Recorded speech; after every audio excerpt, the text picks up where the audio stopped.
नमस्कार दोस्तों, स्वागत है आपका बुक सीरीज हिंदी चैनल पर, जहां हम आपके लिए लेकर आते हैं बेस्टसेलर किताबों की गहराई से की गई स्टोरी टेलिंग। आज की किताब है द पावर ऑफ नाउ, जिसे लिखा है एकहार्ट टोले ने। यह सिर्फ एक किताब नहीं है, ये एक जागृति है, एक ऐसा अनुभव जो आपको आपके ही भीतर की शांति से मिलवाता है। पर इस शांति तक पहुंचने का रास्ता सीधा नहीं होता, और इसी रास्ते की खोज में है ये पूरी कहानी। भाग 1, अतीत और भविष्य का बोझ। शुरुआत होती है अनिरुद्ध नाम के लड़के से, एक ऐसा इंसान जो हमेशा या तो अपने गुजरे हुए अतीत में खोया रहता था या भविष्य की चिंता में डूबा हुआ। कॉलेज में जब कुछ गलती हो जाती तो वो हफ्तों तक उस एक बात को सोचता रहता, खुद को दोष देता। जब कोई नया काम करने का मौका आता तो डर लगता, क्या मैं ये कर पाऊंगा? क्या लोग मजाक उड़ाएंगे? अगर फेल हो गया तो? और इसी डर में वो अक्सर मौके छोड़ देता। उसे लगता था कि शायद ये उसके सोचने का तरीका है, या फिर ये हर इंसान के साथ होता है।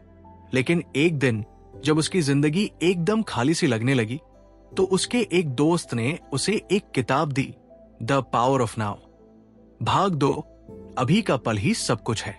किताब की पहली ही लाइन में लिखा था, आपका दर्द का कारण आपके विचार नहीं है, बल्कि वो समय है जिसमें आप जीते हो, अतीत और भविष्य।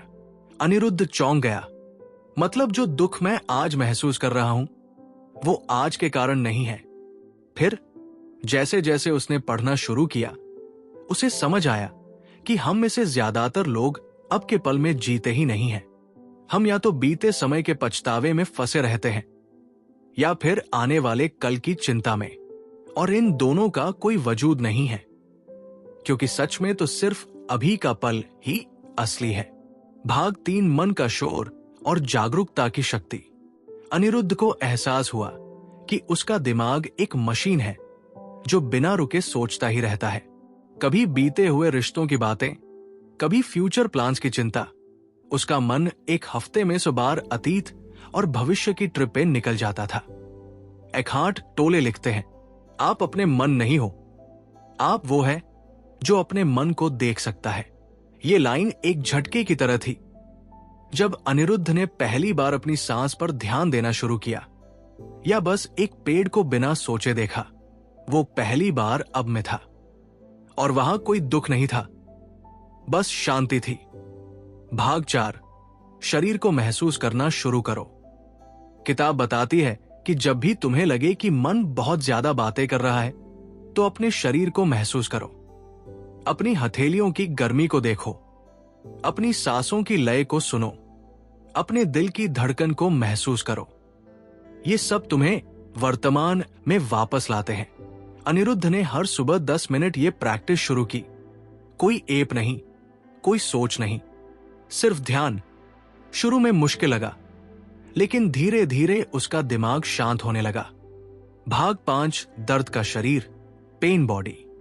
एक और बहुत गहरी बात जो किताब बताती है वो है पेन बॉडी।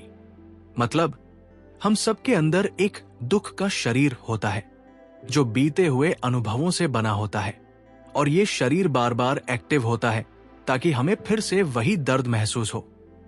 जब कोई उसे अनदेखा करता तो अनिरुद्ध को बहुत गुस्सा आता, उसे रिजेक्शन से डर लगता। लेकिन अब वो उस गुस्से को पहचानने लगा। उसने देखा कि ये गुस्सा उसका नहीं है, ये उस पेन बॉडी का हिस्सा है। एकहार्ट कहते हैं, awareness is the greatest agent for change. मतलब बस अपने इमोशंस को पहचानना ही उन्हें बदलने की शुरुआत है। भाग 6, जागरूक जीवन की शुरुआत। कुछ ही हफ्तों में अनिरुद्ध बदलने लगा था। अब वो छोटी छोटी चीजों में भी शांति महसूस करने लगा था। नाश्ते की थाली देखकर मुस्कुरा देता, पेड़ की हरियाली में खो जाता। जब कोई उसे टोके तो शांत रहकर जवाब देता। उसे समझ आ गया था, जिंदगी में सब कुछ कंट्रोल नहीं किया जा सकता, लेकिन आप कैसे रिस्पॉन्ड करते हैं वो पूरी तरह आपके हाथ में है। और वो रिस्पॉन्स अब से आता है। निष्कर्ष, अब में रहो तो सब कुछ बदल सकता है।